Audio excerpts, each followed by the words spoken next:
क्या आपने कभी महसूस किया है कि जब आप कमरे में अकेले होते हैं तो अचानक आपके पीछे की हवा ठंडी क्यों हो जाती है? या यूं कभी कभी आपके घर का पालतू जानवर खाली कोने को देखकर भौंकने लगता है? विज्ञान कहता है ये भ्रम है, पर आत्माएं कहती हैं ये उनकी मौजूदगी का इस्तकबाल है। आज की कहानी किसी लेखक के दिमाग की उपज नहीं है। ये उन पुलिस फाइलों से निकली एक ऐसी दास्तां है जिसे अनसुलझा कहकर बंद कर दिया गया। ये कहानी है एक हंसते खेलते परिवार की, जिसका एक आलीशान घर था और एक ऐसी चीज थी उस घर में जो उनके खून की प्यासी थी। आज रात आप सिर्फ एक कहानी नहीं सुनेंगे, आप उस खौफ को जिएंगे जिसने एक ही रात में पूरे परिवार को मौत की नींद सुला दिया। अपने दरवाजे बंद कर लीजिए, रोशनी मध्यम कर लीजिए, और अगर आपके पीछे कोई खड़ा महसूस हो तो पीछे मुड़कर देखने की गलती हरगिज मत करिएगा, क्योंकि काल का बुलावा आ चुका है। आज की कहानी में आप सुनेंगे विनय वशिष्ठ की वो आप बीती जिसे सुनकर शायद आप आज रात सो ना पाएं। तो चलिए शुरू करते हैं विनय की वो आप बीती। 2024 की सर्दियों की शुरुआत थी। हम एक नए घर में शिफ्ट हुए थे। दिल्ली के बाहरी इलाके में बना वो मकान काफी बड़ा और पुराना था। पापा खुश थे कि इतने कम दाम में इतना बड़ा घर मिल गया, लेकिन माँ को पहले ही दिन से कुछ अजीब लग रहा था। शुरू में घर में छोटे छोटे हादसे हुए। कभी रसोई में रखे बर्तन खुद ब खुद गिर जाते, तो कभी रात के 3 बजे घर के मेन गेट पर कोई जोर जोर से दस्तक देता। जब पापा जाकर देखते तो बाहर सन्नाटा होता था। एक रात मेरी छोटी बहन पीहू अपने कमरे में सो रही थी। अचानक उसकी चीख सुनाई दी। हम सब दौड़कर वहां पहुंचे। पीहू कोने में दुबक कर बैठी थी और ऊपर छत की तरफ इशारा कर रही थी। उसकी आंखें फटी की फटी रह गई थी। जब हमने ऊपर देखा वहां कुछ नहीं था, लेकिन पीहू ने जो कहा उसने हमारे खून को जमा दिया।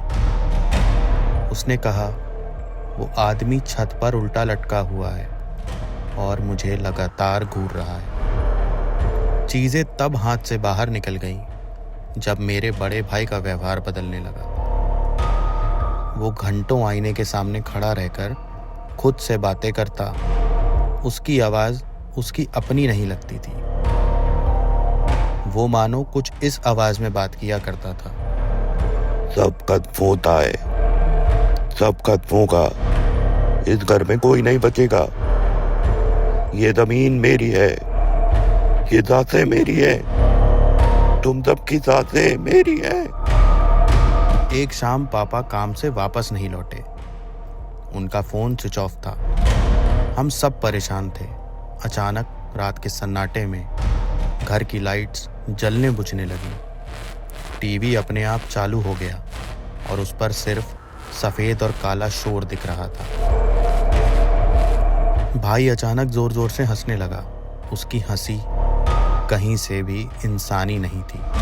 उसने चिल्लाकर कहा, पापा घर आ गए हैं, जाओ बेसमेंट में देखो।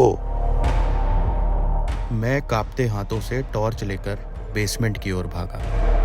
वहां जो मंजर था वो मुझे आज भी पागल कर देता है। पापा की लाश वहां एक लोहे की रॉड से लटकी हुई थी। उनके शरीर पर किसी जानवर के खरोंचने के निशान थे, लेकिन सबसे डरावनी बात यह थी कि उनकी आंखों की पुतलियां पूरी तरह सफेद हो चुकी थी। तभी पीछे से माँ की चीख सुनाई दी। मैं ऊपर भागा, लेकिन सीढ़ियों पर ही मुझे किसी अदृश्य शक्ति ने जोर से पटका। ऐसा लगा जैसे किसी ठंडी बर्फीली चीज़ ने मेरा गला दबा दिया हो। मैंने देखा मेरी माँ और भाई एक दूसरे को मारने पर उतारू थे। उनकी आंखों में वही शैतानी चमक थी। उस रूह ने उन्हें अपने वश में कर लिया था। वो रूह, वो एक साया बनकर दीवार पर नाच रही थी। सुबह जब पुलिस आई तो उस घर में सिर्फ मैं जिंदा बचा था। पुलिस ने इसे मास होमिसाइड यानी सामूहिक हत्या का केस बना दिया। लेकिन मैं जानता हूँ वो कोई इंसान नहीं था। वो एक ऐसी चीज़ थी जिसे हम एंटिटी या बुरी आत्मा कहते हैं। विनय आज भी एक मानसिक अस्पताल में है। वो कहता है कि वो रूह आज भी उसका पीछा कर रही है। कभी कभी अस्पताल के अंधेरी गलियारों में उसे फिर वही आवाज़ सुनाई देती है। इस कहानी से आप सभी को एक सीख ज़रूर लेनी चाहिए। अगली बार जब आप किसी पुराने मकान में जाएं, तो याद रखिएगा, हर सन्नाटा शांति नहीं होता। कुछ सन्नाटे मौत की आहट होते हैं। इसी तरह की हॉरर स्टोरीज सुनने के लिए देखते रहिए स्टेट मिरर का हॉरर शो।